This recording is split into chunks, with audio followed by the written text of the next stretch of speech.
Sesudah Yesus dilahirkan di Betlehem di tanah Yudea pada zaman Raja Herodes, datanglah orang-orang Majus dari timur ke Yerusalem dan bertanya-tanya, "Di manakah dia, Raja orang Yahudi yang baru dilahirkan itu? Kami telah melihat bintangnya di timur, dan kami datang untuk menyembah dia." Ketika Raja Herodes mendengar hal itu, terkejutlah ia beserta seluruh Yerusalem. Maka dikumpulkannya semua imam kepala dan ahli Taurat bangsa Yahudi. Lalu dimintanya keterangan dari mereka, di mana Mesias akan dilahirkan. Mereka berkata kepadanya, "Di Betlehem, di tanah Yudea. Karena demikianlah ada tertulis dalam kitab Nabi.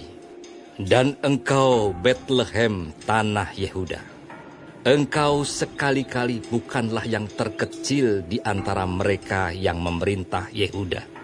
Karena daripadamulah akan bangkit seorang pemimpin yang akan menggembalakan umatku Israel." Lalu dengan diam-diam Herodes memanggil orang-orang Majus itu, dan dengan teliti bertanya kepada mereka, bila mana bintang itu nampak. Kemudian ia menyuruh mereka ke Betlehem. Katanya, "Pergi dan selidikilah dengan seksama hal-hal mengenai anak itu. Dan segera sesudah kamu menemukan dia, kabarkanlah kepadaku, supaya aku pun datang menyembah dia." Setelah mendengar kata-kata raja itu, berangkatlah mereka. Dan lihatlah, bintang yang mereka lihat di timur itu mendahului mereka, hingga tiba dan berhenti di atas tempat di mana anak itu berada. Ketika mereka melihat bintang itu, sangat bersukacitalah mereka. Maka masuklah mereka ke dalam rumah itu, dan melihat anak itu bersama Maria ibunya, lalu sujud menyembah dia. Mereka pun membuka tempat harta bendanya, dan mempersembahkan persembahan kepadanya, yaitu emas, kemenyan, dan mur. Dan karena diperingatkan dalam mimpi supaya jangan kembali kepada Herodes, maka pulanglah mereka ke negerinya melalui jalan lain.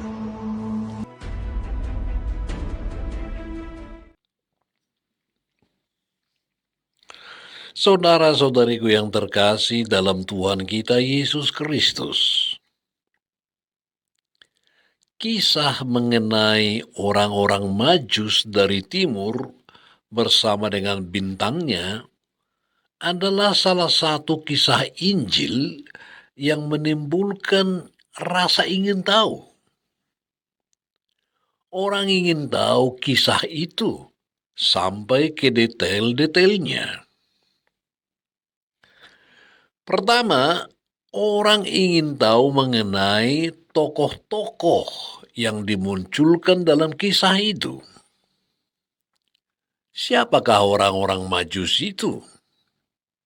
Apakah orang-orang ini sungguh Majus, yakni magician? Ataukah mereka itu astrolog, ahli perbintangan? Ataukah mereka itu imam-imam, raja, atau orang bijaksana?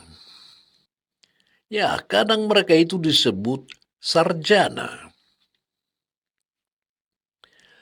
Tidak jelas dari mana mereka datang.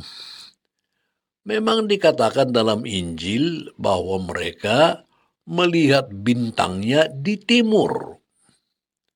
Tapi sebenarnya tidak dijelaskan apakah mereka itu berasal dari suatu tempat di timur.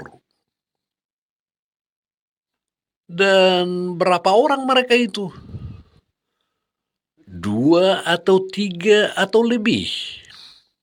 Ya, tradisi mengatakan bahwa mereka itu ada 3 orang. Dan digambarkan sebagai orang yang berkulit hitam, berkulit putih, dan berkulit coklat, yang menjadi perwakilan semua manusia di dunia. Tradisi juga mengatakan bahwa nama mereka itu ialah Kaspar, Melchior, dan Baltasar. Tapi tak satu pun dari informasi itu dapat diterima sebagai hal yang pasti. Injil mengatakan bahwa mereka mempersembahkan emas, kemenyan, dan mur kepada Yesus.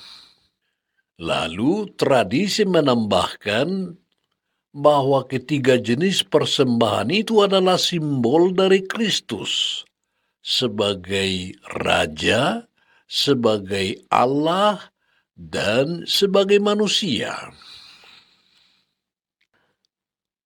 Hal yang kedua, saudara-saudari, yang orang selalu ingin tahu ialah mengenai bintang itu. Banyak spekulasi muncul, sehingga bintang yang ajaib itu menjadi semakin ajaib. Jenis bintang apa itu sebenarnya? Tempat yang ditunjukkan oleh bintang itu juga menimbulkan tanda tanya. Injil mengatakan bahwa tempat yang ditunjuk oleh bintang itu adalah rumah dan bukan kandang. Apakah keluarga kudus sudah pindah dari kandang ke suatu rumah pondokan? Ya, saudara-saudari, boleh saja kita ingin tahu lebih jauh mengenai kisah orang Majus. Tetapi hendaknya semua usaha menggali informasi itu tidak menjauhkan kita dari intisari seluruh kisah. Hendaknya kita tidak seperti Raja Herodes yang juga berusaha mencari tahu segala sesuatu mengenai anak yang baru lahir itu. Tetapi melakukan itu karena pikirannya terganggu, sebab menyangka bahwa anak itu bisa menjadi ancaman atas kedaulatannya sebagai raja. Saudara-saudari, inti dari seluruh kisah itu ialah inilah perjumpaan pertama dari Mesias dengan dunia kafir. Karena itulah perayaan hari ini disebut Epifania, hari raya penampakan Tuhan kepada orang-orang yang bukan Yahudi. Sebelum peristiwa ini, iman akan Mesias hanya dibatasi pada satu bangsa saja, yakni Yahudi. Tetapi sesudah peristiwa ini, dinampakkanlah kepada kita bahwa Mesias tidak hanya diperuntukkan bagi orang Yahudi saja, melainkan kepada segenap bangsa di dunia. Yang paling menarik dari kisah ini ialah sikap orang-orang Majus itu, serta tujuan mereka untuk mencari anak yang baru lahir itu. Tujuan mereka sama sekali berbeda dengan Herodes. Tujuan orang Majus itu ialah untuk menghormati dan menyembah dia. Ya, sampai 2 kali hal itu dikatakan dalam kisah Injil. Mereka sungguh-sungguh datang untuk tujuan itu. Dan sewaktu mereka menemukan anak itu, mereka sungguh berlutut, bersujud menyembah dia. Dorongan untuk mencari dan menemukan anak itu muncul dari suatu rasa takjub. Sedangkan Herodes terdorong untuk menemukannya karena dihantui oleh ketakutannya. Orang Majus itu mengikuti kebiasaan khas timur untuk menunjukkan rasa hormat kepada seorang raja. Sujud dan membawa persembahan dilakukan kepada seorang raja yang dipandang besar, mulia, dan agung. Dan dalam memandang kemuliaan serta keagungan itu, muncullah rasa takjub dan sujud menyembah. Takjub dan sujud yang murni seperti itu akan menimbulkan rasa sukacita, bukan ketakutan. Dan Injil mengatakan bahwa orang-orang Majusi itu sangat bersuka cita sewaktu melihat raja yang baru lahir itu. Memang hanya orang-orang yang takjub akan keagungan dan kebaikan Allah saja yang bisa merasakan pengalaman sukacita seperti itu. Saudara-saudariku yang dikasihi Tuhan, para Majus dari timur itu sebenarnya mewakili kita semua manusia. Perjalanan mereka melalui padang gurun, menyeberangi gunung dan lembah, sambil mengikuti sebuah bintang, sebenarnya merupakan cermin bagi kita yang mencari tujuan dan arti hidup. Teladan para Majus dari timur itu membuka jalan bagi kita. Mereka itu bersikap sederhana, terbuka terhadap tanda-tanda zaman, dan siap untuk suatu petualangan dalam iman.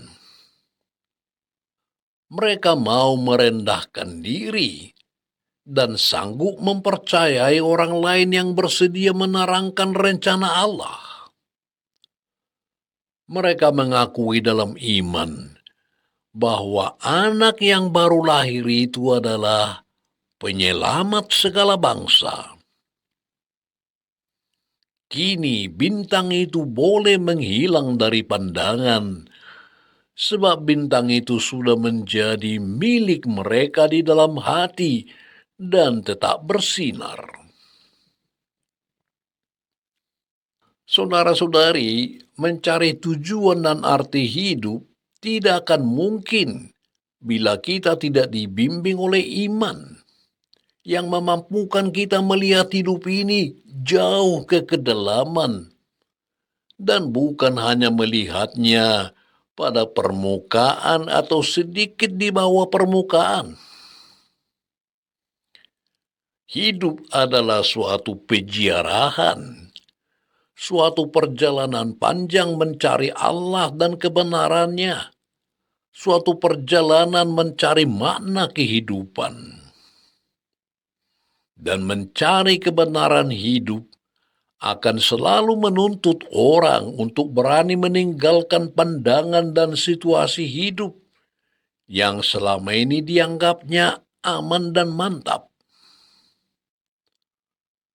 Mencari kebenaran hidup ternyata membutuhkan keberanian, kebulatan tekad, dan pengharapan.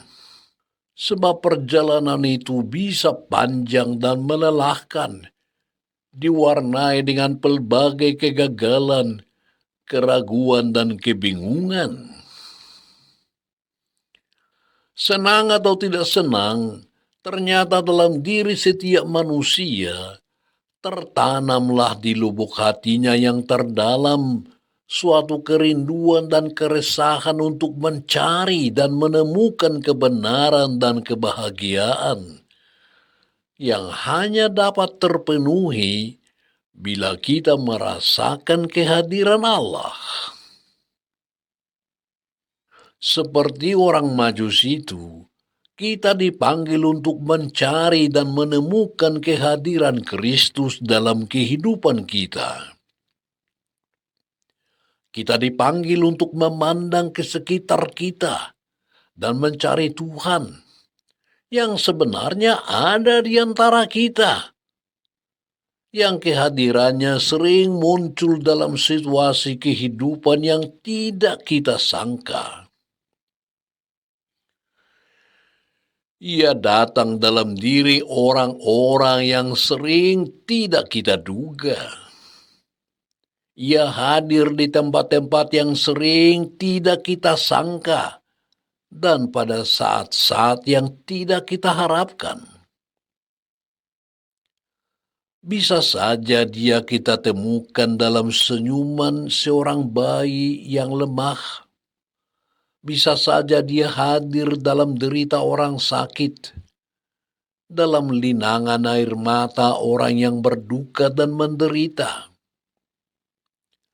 Bisa saja dia datang dan hadir dalam kebahagiaan orang yang baru menikah, atau dalam kebahagiaan orang yang sukses menyelesaikan studinya. Intinya ialah, apakah kita berani melihat ke kedalaman hati dan bukan hanya melihat yang nampak di permukaan? Maka, bila kita mau memandang jauh ke dalam mata orang lain, kita akan memandang pandangan mata Kristus yang memanggil kita ambil bagian dalam kebahagiaan atau penderitaan orang lain. Dan bila kita bertemu dengan sesama, barangkali kita tidak punya emas, kemenyan, atau mur untuk kita bagikan. Tetapi satu hal yang tak ternilai dapat kita hadiahkan kepada sesama, yakni kehadiran Kristus dalam diri kita. Amin. God bless you.